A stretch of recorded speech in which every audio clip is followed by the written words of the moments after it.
We're back with a final 2 minutes of reaction on this breaking news night in the case of the killing of Trayvon Martin. Charles Blow, if you could make 1 point right now, what would that be? All right, squeeze 2 in.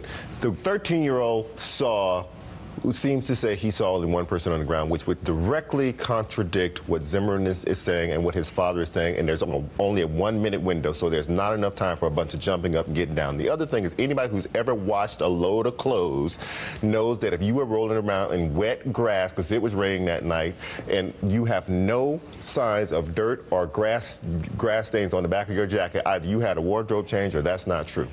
Eugene, can you pick a most important piece of evidence tonight? Yeah, well, I would just simply say that this just underscores, I don't know why there was a summary rush to judge this case, and it's a homicide case. There's always time to do justice. Jonathan Capehart, your last word.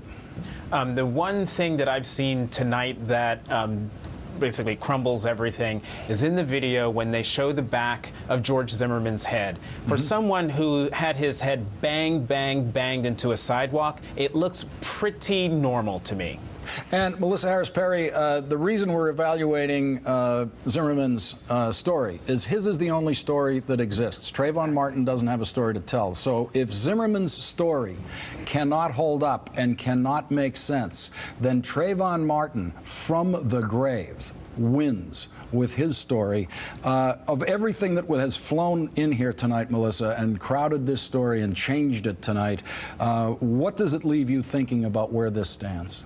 Well, look, in the end, George Zimmerman deserves a jury of his peers. He deserves a presumption of innocence, and he deserves a vigorous defense. Every American citizen does.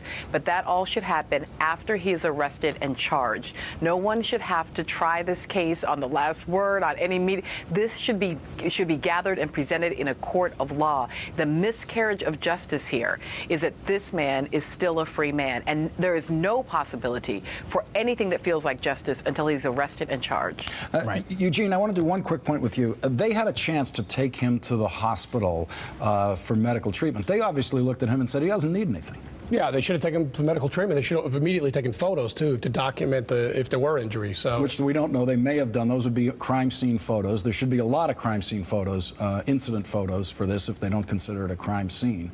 But he shouldn't be walking around in his clothes after a homicide. They should have taken possession of his clothes as evidence? Taken, absolutely, unequivocally.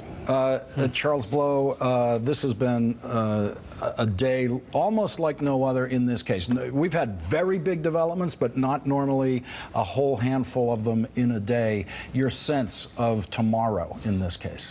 I am having a hard time seeing how the investigators in this case do not at least come forward and make some sort of a statement as to why an arrest cannot or will be made immediately in this case, and if not, and somebody moving forward with some sort of arrest of George Zimmerman in this case. An amazing night of developments in the killing of Trayvon Martin. We had exactly who we needed here to cover this.